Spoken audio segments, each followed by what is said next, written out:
Hello, and welcome to this webinar on Introduction to QEEG Neurofeedback. I'm Diane Costo, board-certified neurofeedback technician and Brain Core Executive Director of Training. I just wanted to share with you some basic information about neurofeedback. And first of all, that starts with why am I even doing this? It really starts with my mission as a mother. I went through a very interesting process with my son, kind of like a roller coaster ride from 3rd grade through 8th grade, seeking help for him and his impulse control issues, really off the charts impulsivity. Probably would have been pegged with ADHD, but I didn't believe in it at the time. So through 3rd grade through 8th grade, we really went from environment to try to find something that would work for him. And he pretty much ran out of options, and that is at the point that I found neurofeedback. I was fortunate enough to be able to go through the training myself and become a board-certified neurofeedback technician and take this technology to my son where he found himself in a boarding school at the time. Really changed his life. Within 40 sessions, the impulsivity was gone. And this is a longer story for another webinar or private conversation with you, should you like to discuss it. That's the condensed version. I basically like to share why I'm involved in this technology. It wasn't just a career choice or a field that I thought was going to be profitable or of most interest. It has become a field where I can never stop learning. I love it, the technology I love, and I love the science behind the support for this in the brain. It's fascinating, and I love watching the lives changed. So that's just a little background on who I am. We can discuss that more when we have a conversation. But I want to now share a little bit about what is neurofeedback and what are the different conditions it can help, how and why. So neurofeedback is a method of training brainwaves to alter the structure and function of the brain. That sounds pretty intense, but it's true. Neuroplasticity is what happens, and that occurs in the brain at the beginning of life when the immature brain is organizing itself. It occurs when there's a case of brain injury to compensate for the lost function or to maximize remaining functions. And neuroplasticity occurs throughout adulthood whenever we're learning something new. Neuroplasticity and learning, the changes associated with learning occur mostly at the level of the synapses between the neurons. New synapses can form and the internal structure of the existing synapses can change. So there are tiny, tiny areas in the brain that change throughout the process of neuroplasticity and learning. We can grow new neural pathways. Once we learn something, it becomes a permanent part of our behavior. Follow-up studies in neurofeedback show that the effects continue for up to 30 years and beyond, just like learning to ride a bike. You might fall off of that bike so many times, but then you have that ingrained pattern in there. Even if you don't get on that bike for 20 years, you still know how to ride the bike. Neurofeedback began in the research labs in great universities, and there's a lot of scientific research backing it. If you Google search neurofeedback for a particular condition, you're going to find something, either a case study or possibly a university-based research paper on it. These are some of the different symptoms and conditions neurofeedback has been used for and found success with: phobias, ADHD, PTSD, Parkinson's, insomnia, epilepsy, autism, dementia, concussion, and a variety of others. Migraines, tension headaches, anxiety. And so these are a lot of things that you may have heard of that really there isn't a cure for necessarily. And many of these symptoms are being managed with medications, and these medications have some significant side effects. And they don't really get to the root of the problem and correct it. They're just masking it. So you may wonder, how can one modality affect so many different conditions? What's the common factor? The brain and the brainwave patterns. And the science of neurofeedback and all of this 40 years of peer-reviewed university-based research is based on the principle that many of these conditions are a result of brainwave dysregulation. So it comes down to the brain. I'd like to share a little bit about how neurofeedback was discovered so you understand that it's not a placebo effect or some wishful thinking. So Barry STERMAN was a sleep researcher who stumbled upon the miracle of neurofeedback in a study back in the 60s. And actually, His work led to the discovery of a neurofeedback protocol that's still used today to treat grand mal seizures. After he received his PhD in neurology and psychology, Barry STERMAN was conducting a study as a sleep researcher in the Veterans Hospital in LA. He set out to answer whether a person chose to sleep at night or if the brain imposed sleep upon us. I'm going to zip through some of this because I want to get to the bottom line of it. But during this time, he actually discovered a new brainwave when the cats that were given milk and broth when they pressed a lever, traditional Pavlov type studies, when they had to wait until a tone stopped, they produced a new brainwave when they were still focused and alert, just like a cat in the wild. And he discovered this new brainwave. And everyone was quite surprised and excited, and then they decided, could that cat be conditioned to actually produce that brainwave at will instead of producing it when it was waiting for the tone to stop? They actually gave the cat milk and broth every time they produced a half-second burst of that brainwave. So the lever was taken out of the picture. The cat was hooked to an EEG, and whenever the cat produced a half-second burst of SMR, the cat was given milk.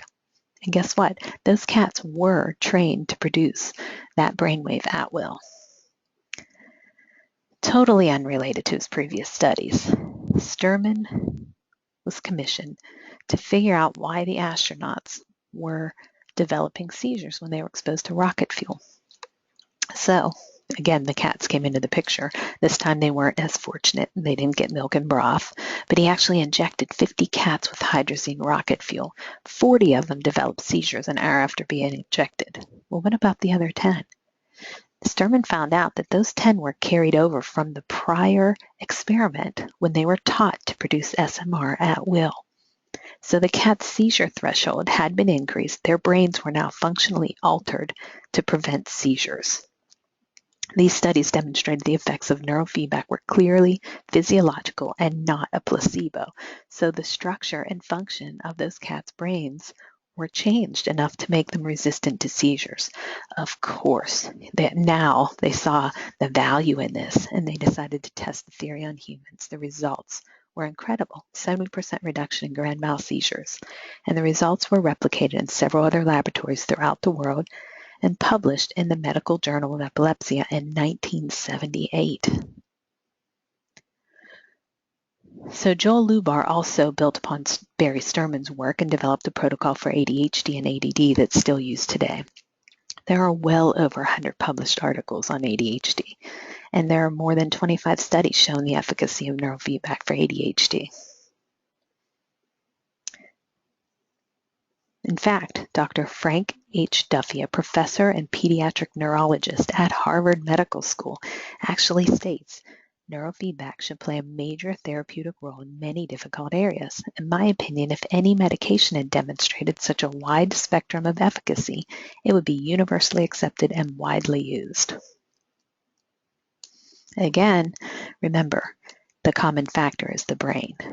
Neurofeedback is also known as EEG biofeedback, and it works by training the brain to function at its maximum potential. Neurofeedback is a simple learning modality. It's painless, drugless, and non-invasive. It's considered safe and effective for both children and adults. In fact, the American Academy of Pediatrics has declared neurofeedback, or EEG biofeedback, as a level 1 best support for attention and hyperactivity disorders and behaviors. Right up there with medication. So the neurofeedback approach, rather than medicating and masking, actually starts with analyzing brainwave patterns and then how to teach the brain how to change those patterns and better regulate itself.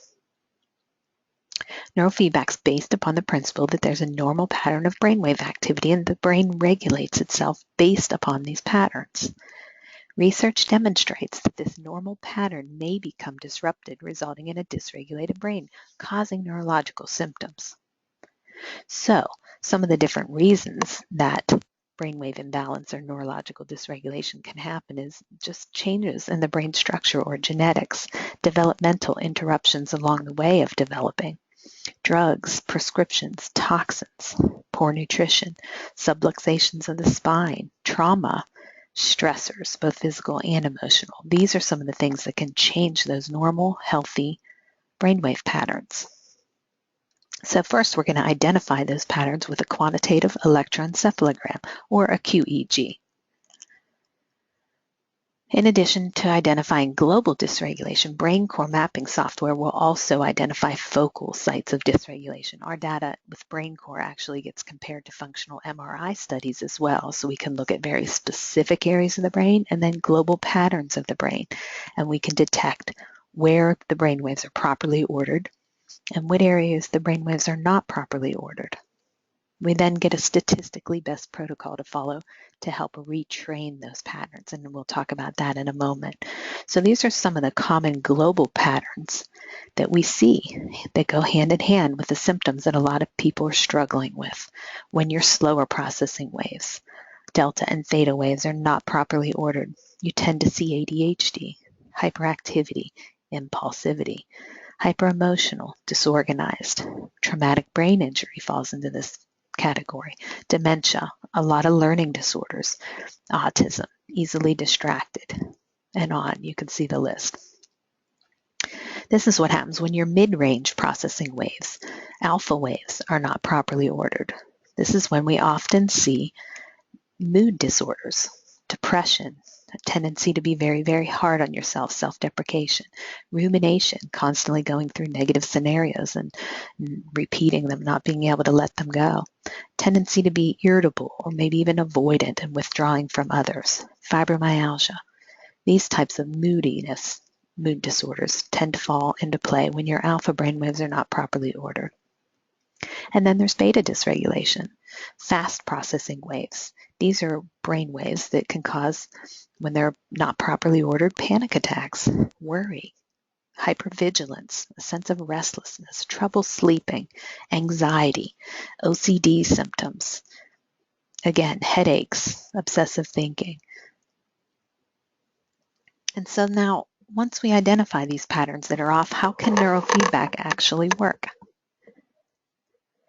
We're not diagnosing anything with our brain maps. We're determining effective neurofeedback protocols. Our goal of neurofeedback is not to cure a diagnosed condition, but rather to teach the brain how to better regulate itself.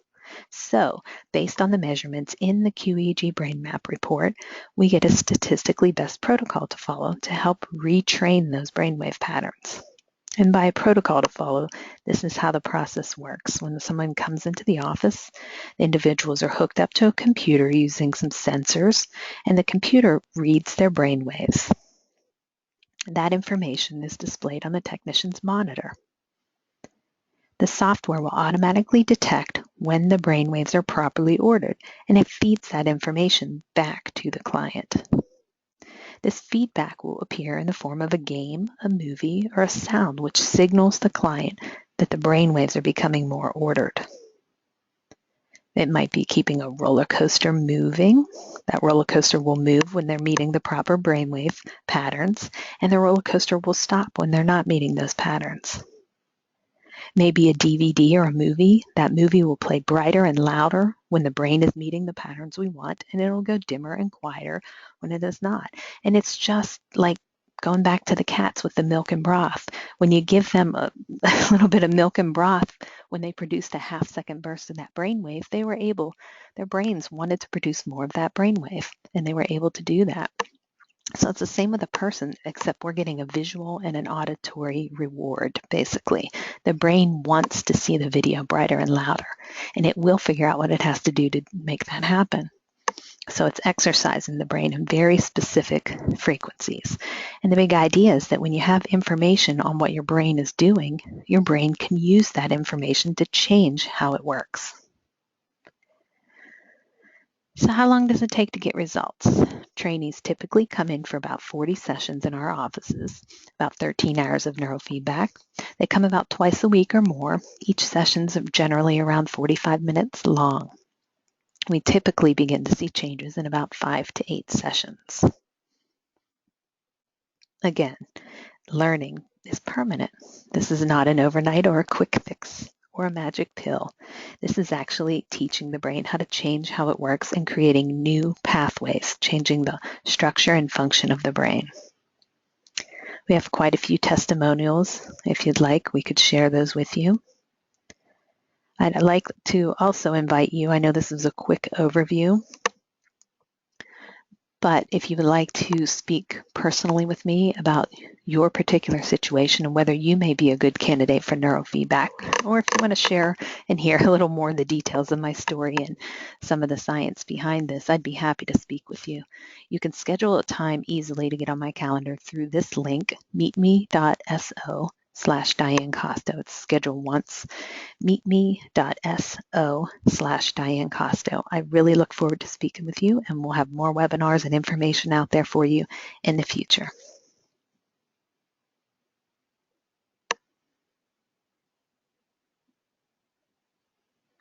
Also, I'd just like to add, if you know any other organizations, church groups, professional offices, anyone that you feel that some of this information would be valuable and beneficial for, again, contact me and I will see what I can do to get this information in their hands. It's really about educating people on what this is.